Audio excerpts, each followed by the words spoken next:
હમણાં જન્માષ્ટમીના મેળાઓમાં ચારે બાજુ ફર્યો અને જ્યાં ખેડૂતોની લાઈન હોય ત્યાં પણ પૂછ્યું તો મેં લગભગ 5,000 લોકોને પૂછ્યું કે તમે શું ભાજપને મત આપો છો? શા માટે ભાજપને મત આપો છો?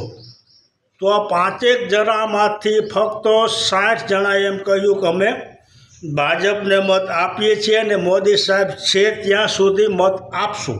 પરંતુ આ 5,000માંથી ફક્ત 60 માણસોએ જ એવું કીધું. બીજાએ બધા એમ કીધું કે અમે ભાજપને મત નથી આપતા, અમે કોંગ્રેસને આપીએ છીએ, આપને આપીએ છીએ, પણ અમારો મત ભાજપમાં જાય છે. આ ઈવીએમની ગરબડી લાગે છે.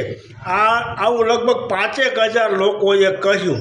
તો શું ખરેખર ઈવીએમમાં તકલીફ હશે?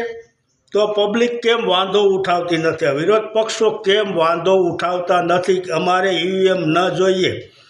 અને દુનિયાના 120 દેશોમાંથી આ ઈવીએમને જાકારો આપ્યો છે અને પોસ્ટલ બેલેટથી ચૂંટણી કરે છે. તો શા માટે આપણે પોસ્ટલ બેલેટથી ચૂંટણી કરતા નથી? આ માટે આપણે લોકોએ જ અવાજ ઉઠાવવો પડશે અને વિરોધ પક્ષોએ પણ વિરોધ કરવો પડશે. તો જ આ ઈવીએમ હટશે અને ભાજપ પણ હટશે. જય માતાજી.